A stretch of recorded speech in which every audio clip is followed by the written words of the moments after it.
ChatGPT is better than my therapist? Yikers! Hi friends, welcome back to another video. If you're new here, my name is Emily, otherwise known as Shamanism. I'm an author, musician, an avid gardener, an enthusiast of animals, many things. I wear many hats. Welcome to the channel. It's lovely to have you. So again, welcome to the channel if you're new, and welcome back if you're returning. Thank you so much for being here. Today we would talk about something which is equally as funny as it is concerning. Let's say it that way. Which is the beautiful tool of AI itself, or perhaps in specifics, we'll talk about ChatGPT in this case. Now, what I find interesting about ChatGPT is that it can be used as a tool for a great many things. And on that front, I want to say that yes, it can be useful as a tool. And I want to be very choice about how I say this because that's the whole thing. What I'm observing in the external world right now is a lot of people, it's actually kind of, I don't know how to feel about it yet. A lot of people really heavily, rely is a strong word, however, really turning often to AI, to things like ChatGPT to help them to create content or to move forward or to write their papers. I mean, really wild stuff, actually. And so I have a funny little story about this. Also, let me add this. The reason I'm cautioning you about it is because what I've noticed is I've started to notice people using ChatGPT as almost a replacement for a therapist, for a human. And while I have absolutely nothing against AI, I do notice that it is very patterned. It has repetitive patterns in it, which honestly don't take too long to see. For example, I have used it myself. You guys may know that, may not know that. I use it in little bits to help with like small things, but never is anything completely written that I do from ChatGPT because that just feels inorganic to me. And in a way, it literally is inorganic. And I personally, as an artist, I don't like that, not having that personal touch. Because I mean, why are we artists if we're not going to add our flair in, right? So what I've been seeing out there is that a lot of people are starting to, and this is a weird trend, I guess you could call it, that I've seen. They're turning to it for psychological stuff, like, or emotional support, which that to me is a little bit of, I don't know what territory. It's a little bit shaky, baby, as Infinite Waters would say. You're looking a little bit shaky, baby. Because obviously I'm a little biased because I'm an artist and I feel like a person would want to have their flair within anything they create. My caution is that it's become a bit predictable. So for example, within my own context when I was using it, what I noticed that, and I'll share with you, I was using it to help out at a point in my descriptions. What I noticed was, or for ideas with other things, and it became repetitive where it would do this strange, non-committal thing where it will say, I don't know, I can't think of anything specific. However, it will say, it's not, for example, you're not broken, just healing, da-da-da-da, da-da-da. It's always like, you're not this, you're that. Because you're not that, you're this. You know, stuff that sounds really deep and meaningful in actual fact means nothing. So I invite you, if you are using ChatGPT as a tool, which again, I'm going to say really strategically, because I think it's vitally important that we remember that this is just a computer program. And again, while I say that with utmost respect, I feel it's dangerous to use as, say, for example, in a therapeutic situation. If you're in a real emotional crisis, in a place, it's not like you could replace a therapist and their emergency number or a hotline with AI. It wouldn't be a wise idea in my view. So that's where I see the danger coming in. And at the same time, I have a comedic short story to tell in this exact subject. So I had gone back to therapy of recently because I had a lot on my mind. And I had noticed this pattern in my life that when I would interact with people, I was sort of just unloading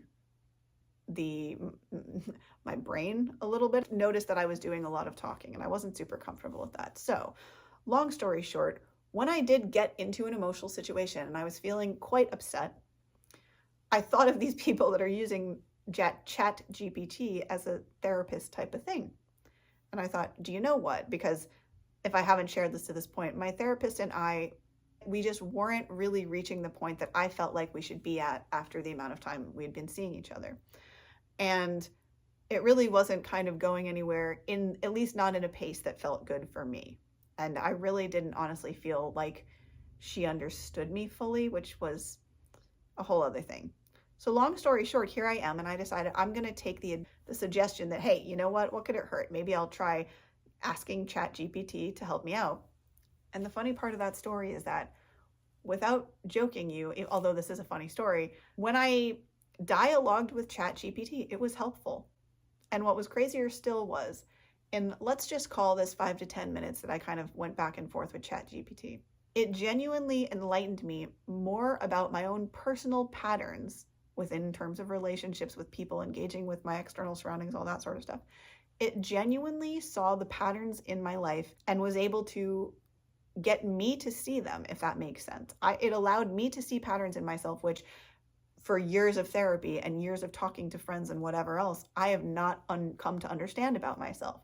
And suddenly this computer program is telling me that, and again, I'm really kind of emphasizing that because it is a computer program, which perhaps that's what it's a good thing to mention. It's a tool.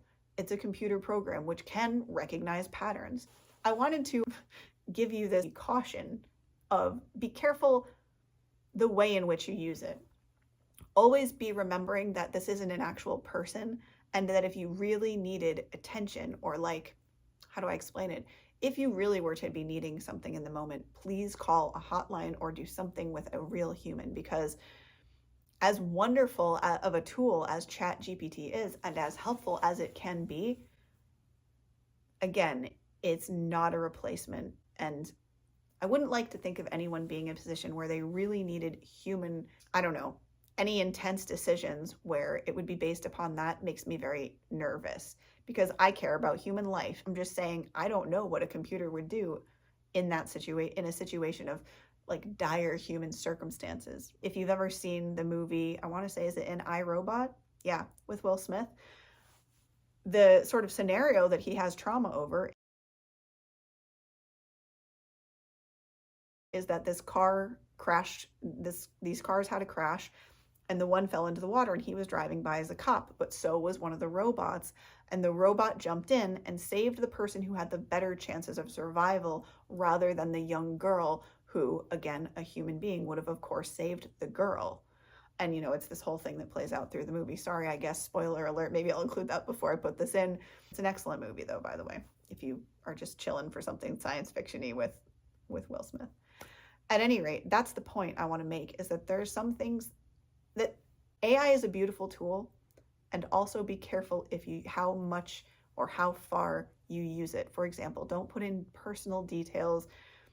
Be cautious about telling it too much about you, because again, ultimately also, this is within the internet, which means that somebody could potentially find this information, or, you know, hack this information or whatever, because unfortunately the internet is not the at all times safest place. I wanted to share comedically that it turns out ChatGPT might be better than my therapist. In point of fact, I did end up not working with that therapist because, unfortunately, after a while, too long in my opinion, we really weren't making progress. And I invite you with that to understand that you have permission to fire a therapist. You absolutely have.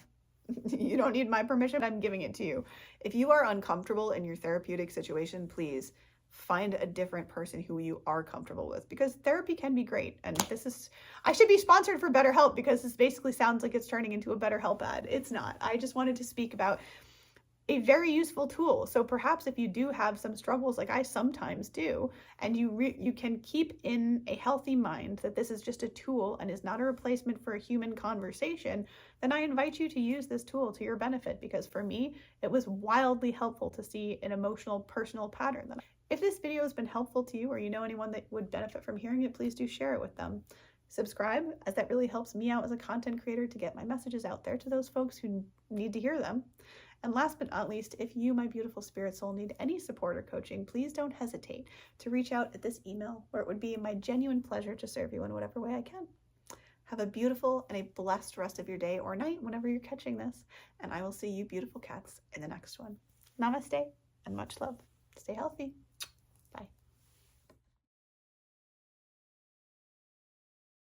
I should be sponsored for BetterHelp because this basically sounds like it's turning into a BetterHelp ad. Oh, but I'm also like a side comedian, not like I actually practice. I just like to make people laugh, so I'm a comedian in that sense.